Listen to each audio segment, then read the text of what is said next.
there is a very significant relationship between anxiety disorders, OCD and sleep. जिन लोगों को anxiety disorder या फिर किसी भी तरीके की घबराहट, बेचैनी, ओसीडी जैसी शिकायत है, उन लोगों की नींद अक्सर इफेक्टेड रहती है। और कैसे इफेक्टेड रहती है?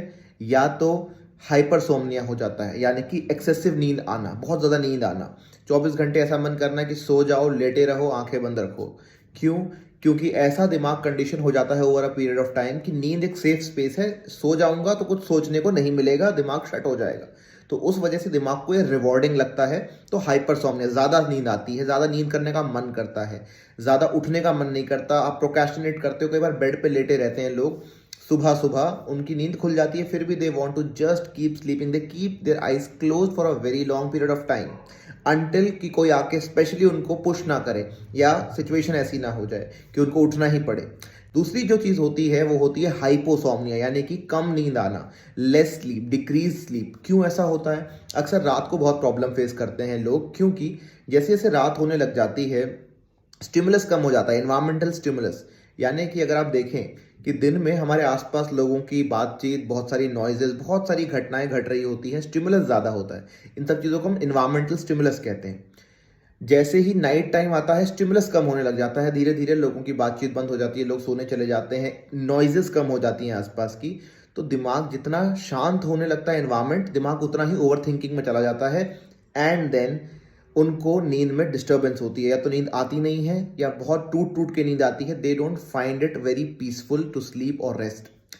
इसके बाद एक चीज़ और होती है कि लोगों को, अक्सर ये ओसीडी वाले लोगों के साथ ज़्यादा होता है कि उनको नाइटमेयर्स भी आ सकते हैं। क्या होता है नाइटमेयर्स? यानी कि डरावने बुरे सपने। जो चीज़ ओसीडी के थॉट्स उनको दिन में आते हैं, वैसे ही थॉट्स या वैसी ही घटनाएं उनको नींद में भी दिखाई देती हैं, या उनको नींद में भी ऐसा लगता है they are doing those things which their brain tells them that it is dangerous. जो भी चीज़ें होती हैं, है ना? क्यों ऐसा होता है? सिंपल सी बात है, साइकोलॉजिकल एक्सप्लेनेशन ये कहता है, वैसे तो साइकोलॉजी कहती है कि हर एक ड्रीम का एक मीनिंग होता है, ऑलराइट? और वो मीनिंग क्या होता है वो आपको एक साइकोलॉजिस्ट आपके ड्रीम को एनालाइज करके बता सकता है।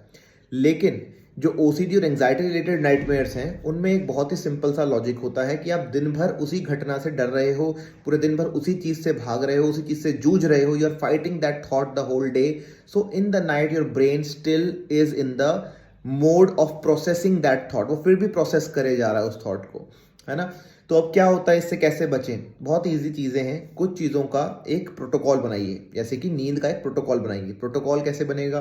सोने का एक स्पेसिफिक एग्जैक्ट टाइम बनाइए। सोने से पहले अपने मोबाइल और इलेक्ट्रॉनिक डिवाइसेस को बंद कर दीजिए। सोने से पहले ट्राई करिए to do some relaxation exercises like JPMR या any breathing exercise which you can learn online और by the help of a psychologist.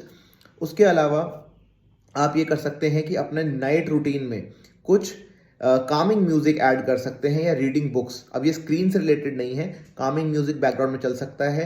Instrumental music होगा तो ज़्यादा बेटर है, विदाउट लिरिक्स। या फिर book reading is also a good habit. ये चीज़ें आपको एक बेहतर वाइंड डाउन टाइम देती है, ऑलराइट? कुछ लोग जो अफोर्ड कर सकते हैं वो एयर फ्रेशनर्स, या जिसको हम ह्यूमिडिफायर कहते हैं, उस तरीके की चीज़ें भी लगा सकते हैं। That also helps. Essential oils, they help you in Kameng down. Alright, some kind of herbal teas like green teas, they can help you and your nervous system to relax down, to wind down and to give you a calming effect. Alright, ये सारी चीज़ें आपको help करेंगी। इसके अलावा अगर आपको कोई नाइट मेयर आ रहा है, या आपको ऐसा बार बार एक डरावना सपना आ रहा है, तो आप एक चीज़ कर सकते हैं, ड्रीम रीस्क्रिप्टिंग। यानी कि जब आप जगे हुए हैं, सुबह उठ गए हैं, तो एक कॉपी पेन लीजिए और उसके अंदर अपने नाइट मेयर को लिखिए। ऑलराइट, जो भी आपको नाइट मेयर आया उसको लिखिए पूरे विस्तार में, एंडिंग तक। और फिर एक दूसरे पेज पे उस नाइटमेयर को एक नई एंडिंग के साथ लिखिए। और ये कोई भी इंसान कर सकता है जिसको बार बार नाइटमेयर्स आते हैं। एक नई एंडिंग दे दीजिए उसको, ऑलराइट? और एक बड़ी ही विचित्र सी एंडिंग, बड़ी ही नई तरीके की एंडिंग दीजिए। फॉर एग्जाम्पल, कोई डेथ रिलेटेड ड्रीम आ रहा है, तो आप ये लिख सकते हो कि ऐसे डेथ का पूरा सीन मुझे दिखा। उसके बाद आप लिख सकते हो एंड में पता चला कि सीन जूम आउट हो जाता है and it is a shooting going on, एक शूटिंग चल रही है मूवी की। या फिर मेरे पास कोई सुपर पावर आ जाती है before the tragic event occurs. तो इसको ड्रीम रीस्क्रिप्टिंग कहते हैं, नए एंडिंग देना उस नाइटमेयर को। अच्छा, इस नए एंडिंग को आप पेपर पर लिख के करेंगे तो ज़्यादा बेटर काम करेगा। दिन भर में कितनी बार रिहर्स करेंगे इस नए एंडिंग को, वो ज़्यादा मैटर करेगा। और हर रोज़ एक नई एंडिंग, एक नई फनी एंडिंग, या कुछ बड़ी ही इलॉजिकल सी, स्टूपिड सी एंडिंग देंगे उस नाइटमेयर को, तो ब्रेन उसके साथ जो टेरर अटैच्ड है, जो उसके साथ फियर अटैच्ड है, उसको धीरे धीरे डिसेंसिटाइज कर देगा।